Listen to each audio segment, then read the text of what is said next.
I want to thank HRC for inviting me tonight and for their decades of dedication and support for the LGBTQ community.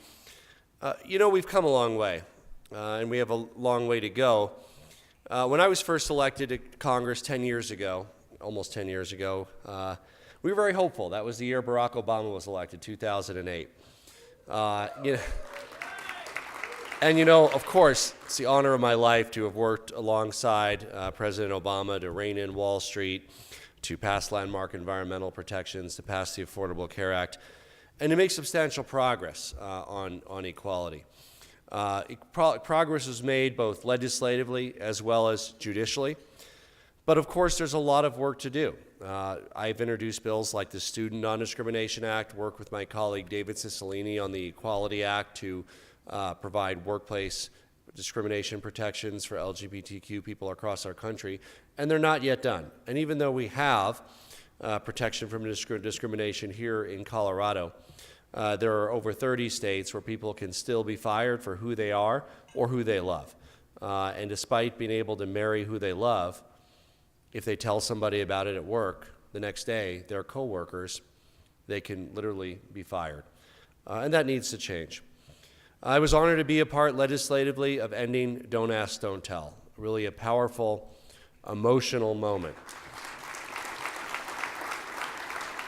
We were able to openly celebrate the contributions that gay and lesbians Americans made to our nation's defense as patriots putting their lives on the line, finally being able to be open and honest about who they were instead of having to live under the immoral Don't Ask, Don't Tell policy, which forced our soldiers putting their lives on the line to really hold back even telling those who they serve with about who they are or who they love. And when I was first elected, I wasn't a parent yet. And being a parent of a wonderful 6-year-old and a 4-year-old now, in addition to making me lose sleep every night when they wake up, but it's given me a great perspective on so many issues that really makes this fight more personal. When radical conservatives in the House recently added a provision to a spending bill that permits discrimination in adoption and foster care services, they were effectively saying that children would be better off with no parents than loving, qualified LGBTQ parents. Parents like me and my partner Marlon. And this hateful attack reminds us about what's at stake for every day, whether you have kids or a family or whether you don't. And we know that in the fight for equality, representation matters, right? It matters that Senator Tammy Baldwin was elected the first openly LGBT senator in the history of the United States. And it matters that we've grown the number of LGBT members in the House of Representatives substantially, and I was proud to help found the Equality Caucus at the time with just Barney Frank and Tammy Baldwin. We now have several LGBT members, and I'm proud to say we have over 100 straight allies that are members of our Equality Caucus, making it one of the largest caucuses in United States Congress. And though we've been frustrated far too often on the legislative side in passing comprehensive equality protections into law, we've seen tremendous progress through the courts. When I'm, 85 and in a rocking chair, one of the most amazing experiences of my life and the stories that I'll be telling my kids and grandkids were that I got to be and was at the steps of the Supreme Court when the Obergefell decision came down.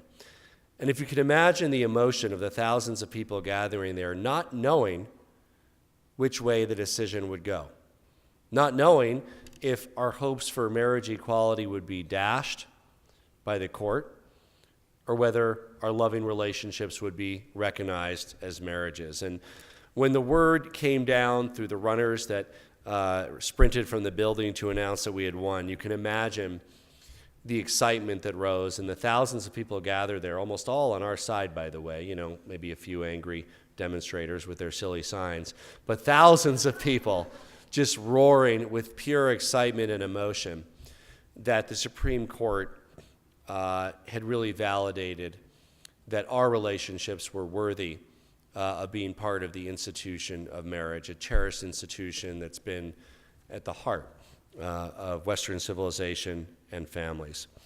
You know, we have a long way to go, and even our progress on the justice front is under threat by not just Supreme Court nominees, but nominees for appellate courts and superior courts coming down the pipeline from this president, from a Department of Justice and an Attorney General that voluntarily made a proclamation that LGBTQ individuals are not protected by the Civil Rights Act, by a Secretary of Education, Betsy DeVos, who's taken a torpedo to the Office of Civil Rights and removed the guidance that simply allowed our transgender students to know that they would be able to use the bathroom or to change at school.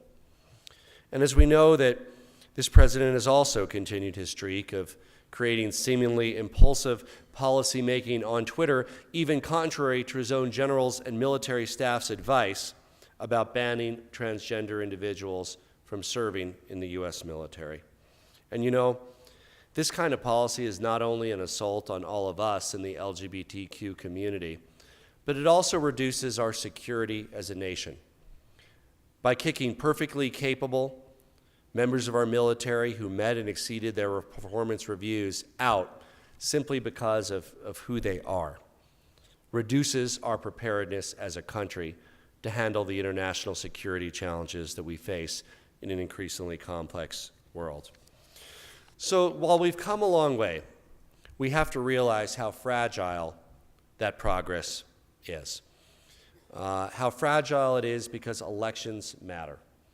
HRC has been very active, not only on making sure that our elected officials pay attention to equality issues, but through their political endorsement process, making sure that our country, our state, elect leaders who are supportive of equality, regardless of who you are or who you love. You know, and I was proud to stand with my colleague and Equality Chair Caucus co-chair David Cicilline to introduce the Equality Act this year. We introduced it bicamerally. It's a bipartisan bill, and the bill would simply amend our civil rights laws to prohibit discrimination based on actual or perceived sexual orientation or gender identity.